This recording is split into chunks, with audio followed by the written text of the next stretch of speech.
Hello students, welcome back to another class of chemistry. This is video number 50 and next topic is theory of electrolytic dissociation.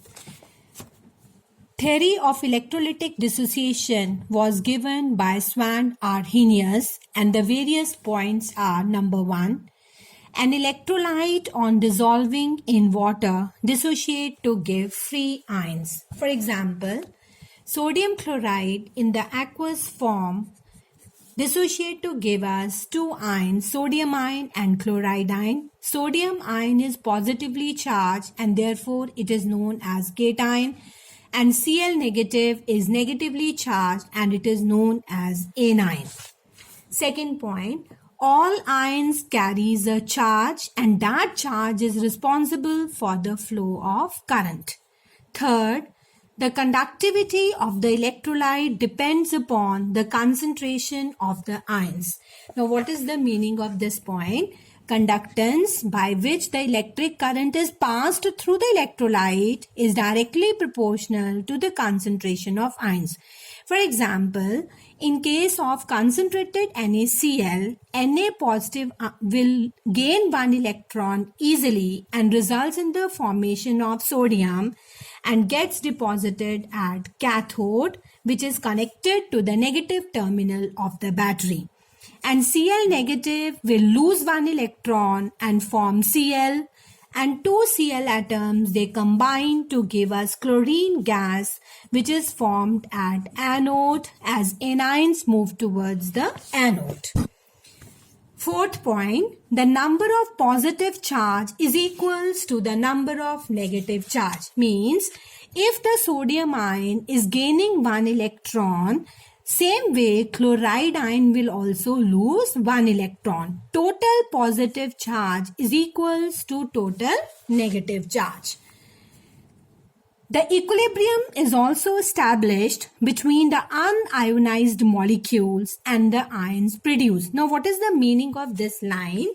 Whenever an electrolyte dissociates, it dissociates to give us positive and negative ion. But at the beginning of the reaction, we have only the electrolyte, and at the end of the reaction, we have only ions.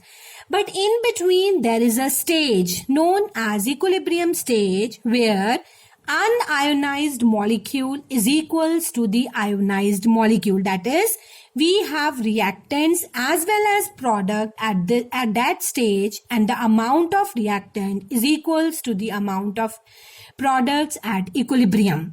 Unionized sodium chloride is equals to the ionized, that is sodium ion and chloride ion at equilibrium stage. Fifth point, in non-electrolytes such as sugar solution, for example benzene, there is no ionization when we pass electric current and only molecules are formed. Sixth point is, the degree of dissociation is the extent to which an electrolyte dissociates, and this degree of dissociation is represented by alpha, which is equals to number of ions produced after dissociation divided by total number of ions multiplied by 100. And it tells us that how much electrolyte dissociate to give us ions. Now, one important point over here, the difference between Arrhenius concept and modern concept of electrolytic dissociation. According to Arrhenius, water ionizes the electrolyte. Now, what does it mean?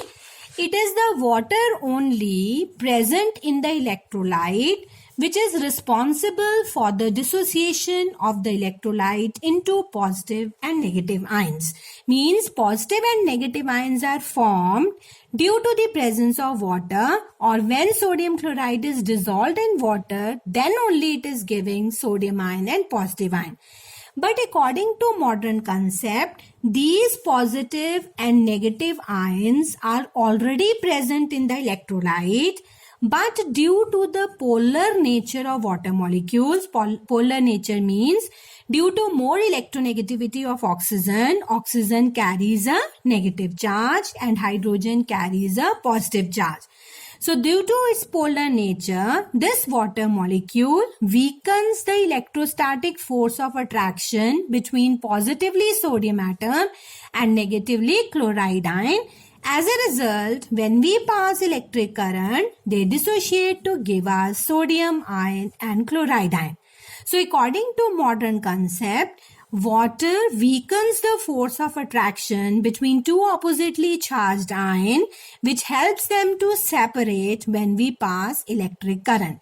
But according to Arrhenius concept, when an electrolyte is dissolved in water, then only it forms positive and negative ions. Next topic is conduction in compounds.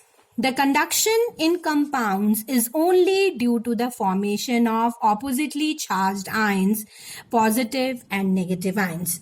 Now, what are the different characteristics of electrolysis? First one, the passage of electricity through the electrolyte causes the positive ions to move towards cations and negative ions towards anode. This we have discussed before also, that cations positively charged move towards cathode and anions negatively charged move towards anode. And students, you can easily remember C for cation, C for cathode, A for anion and A for anode. Second point, the number of electrons gained by an anode is equals to the number of electrons given by the cathode. This point also we have discussed, that the number of electrons which a atom is giving, the same number of electrons are gained by the other atom. For example, Cl negative is losing one electron, therefore sodium ion is also gaining one electron. Third point, the products of electrolysis are formed at anode and cathode only, since the exchange of electrons takes place only at the surface. Now let's take the same example only, sodium and chlorine. Out of these two, the metal sodium is deposited at the cathode and chlorine gas is deposited at the anode. But these two reaction occurs only on the surface of the electrode. Electrode does not participate in the reaction, as we have done in the previous video in the factors, that active electrode participate in the reaction but inert electrode does not participate. So both cathode oxidation and reduction at cathode and anode takes place on the surface. Then is fourth point, hydrogen gas being positively charged and all metals being positively charged, they are deposited at the cathode. On the other hand, all non-metals being negatively charged, they are deposited at the anode. Sixth point, the mass of the substance produced at an electrode is directly proportional to the quantity of the current passed. This you will do in higher classes in detail, and the law is known as Faraday's law of electrolysis.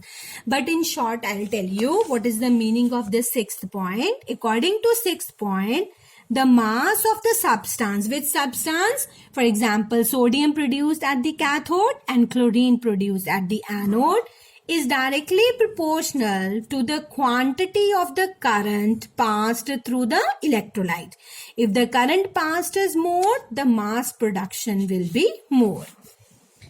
Then seventh point, the process of electrolysis is a redox reaction, that is, oxidation and reduction reaction takes place simultaneously, gain and loss of electrons. How? At anode, what happens? Oxidation occurs by the loss of electrons. For example, if we take the case of sodium chloride only, as we have done, NaCl dissociate to give us Na positive and Cl negative in the aqueous form. Now this Cl negative undergo oxidation by removing electron or by the loss of electron and results in the formation of Cl. As Cl is unstable, so two atoms of chlorine combines to give us chlorine gas. Same way, at cathode reduction occur. How? Sodium ion will gain one electron and changes into sodium metal and get deposited at the cathode. So sodium ion moves towards the cathode and chlorine ion moves towards the anode. Oxidation occur at anode and reduction occur at cathode. So we may say both oxidation and reduction occur simultaneously. Therefore, it is a redox reaction. But in this case, one condition is there that this is a concentrated solution of NaCl. Then 8th point is AC current does not cause any chemical change when passed through the electrolyte and therefore does not help electrolysis to occur. So electrolysis to be occurred, we use what? Direct current and not the AC current.